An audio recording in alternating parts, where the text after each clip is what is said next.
Hello বন্ধুরা, আমি চলে এসেছি আমার নতুন ভিডিও নিয়ে।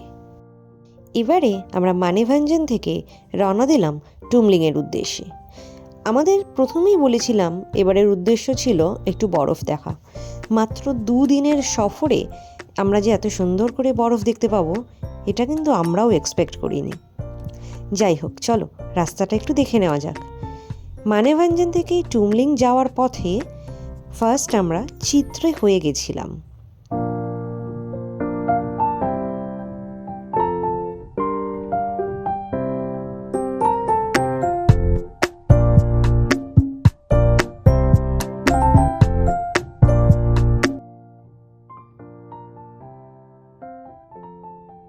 আমরা ফার্স্ট পৌঁছলাম টংলু, যেখান থেকে কাঞ্চনজঙ্ঘার একটা দারুণ ভিউ পাওয়া যায়। যদিও এবারে আমরা একটা অন্য কিছুই দেখতে পেয়েছিলাম। এই যেগুলো আমরা এখানে দেখতে পাচ্ছি সেগুলো আসলে কিন্তু বরফ। জাস্ট 2 দিন আগে এখানে স্নোফল হয়ে যায়, আর যেই জায়গাগুলোতে সূর্যের আলো বা তাপ সেরমভাবে পৌঁছয়নি, আড়ালে ছিল, সেই জায়গাগুলোতেই কিন্তু এরকম টুকরো টুকরো বরফ পড়েছিল। সেইটুকুই আমাদের মনে কিন্তু ভীষণ আনন্দ দিয়েছিল, ফার্স্ট টাইম এখানে এসে বরফ দেখা। আর এই যে জায়গাটা দেখতে পাচ্ছি, এই জায়গাটা থেকে স্লিপিং বুদ্ধা একদম ক্লিয়ার দেখা যায় ওয়াইড রেঞ্জে। টুমলিংয়ের থেকেও কিন্তু এই টংলু থেকে অনেক বেশি সুন্দরভাবে এবং ওয়াইড রেঞ্জে কাঞ্চনজঙ্ঘা দেখতে পাওয়া যায়। যদিও এবারে আমাদের লাকটা একটু খারাপ থাকার জন্য দেখতে পাইনি। টংলু থেকে টুমলিং যাওয়ার পথে গোটা রাস্তাটাতেই এরকম বিক্ষিপ্তভাবে বরফ পড়েছিল। দেখে সত্যি আমাদের মনটা একদম খুশিতে ভরে গেছিল। এক্সপেক্ট করছিলাম হয়তো আরও বেশি কিছু দেখতে পাবো। একদমই কিছু না দেখার থেকে এটা কিন্তু একদমই অন্যরকম।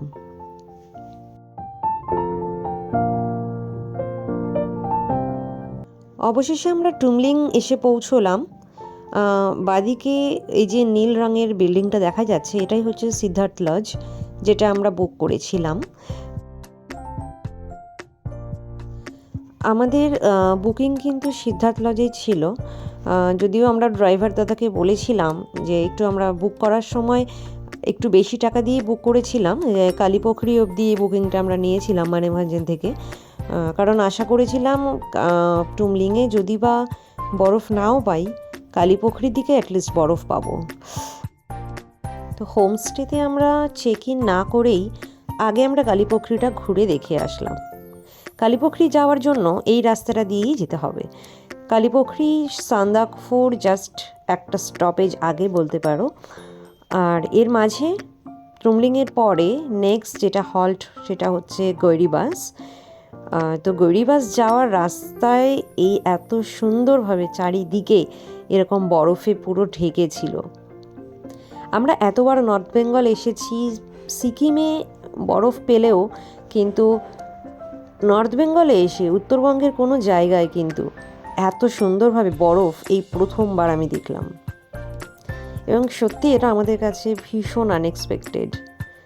কারণ অন্য জায়গায় বরফ দেখতে যাওয়া আর এরকম সবুজের সাথে বরফ দেখা, এবং আমাদের এত কাছে, কলকাতা থেকে এত কম ডিস্টেন্সে এবং এত কম দিনের মধ্যে পুরোটা উপভোগ করা, এটা কিন্তু সত্যি আমাদের কাছে একটা চ্যালেঞ্জিং ছিল। আর জানুয়ারি মাসের মিডলে আমরা যখন এই ট্যুরটা করেছিলাম, সেটা হচ্ছে 23rd of January। তো এই টাইমে এখানে বরফ পাওয়াটা কিন্তু একদম ভাগ্যের ব্যাপারই বলতে পারো। তো জাস্ট আমাদের ভাগ্যটা একটু খারাপ ছিল, কারণ আমরা যেদিন যাই তার 2 থেকে 3 দিন আগে এখানে স্নোফল হয়ে যায় এবং পুরোটা সাদা হয়েছিল। তারই অংশ এখানে গলে যাওয়ার পরে যতটুকু পড়ে আছে সেটা আমরা দেখতে পাচ্ছি এখানে, তোমরা দেখতে পাচ্ছ এখানে। পুরোটা বরফ না পেলেও যতটুকু পেয়েছিলাম এটাই কিন্তু আমাদের মনটাকে দারুণ খুশিতে ভরিয়ে দিয়েছিল।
আমরা এখন কালীপোখরি লেকে আছি।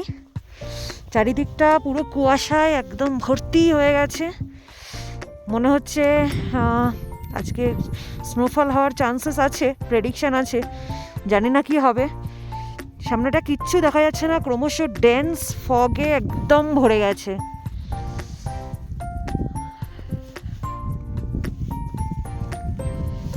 বিভৎস হাওয়া দিচ্ছে, প্রচণ্ড হাওয়া। আমাদের দুই সঙ্গী, দুই মক্কেল এখানে দাঁড়িয়ে আছে।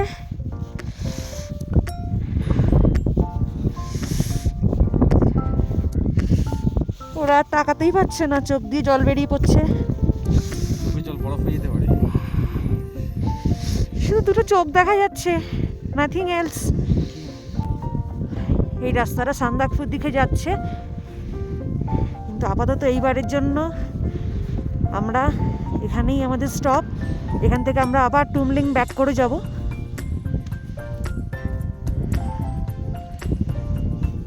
গাড়ি আসছে,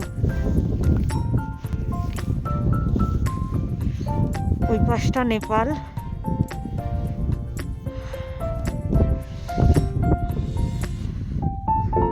এখান থেকে সুন্দর রাস্তাটা যাচ্ছে, রোদ উঠছে।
ভোরবেলার সানরাইজ আর কাঞ্চনজঙ্ঘাকে নিয়ে আমরা ফিরে আসছি খুব তাড়াতাড়ি।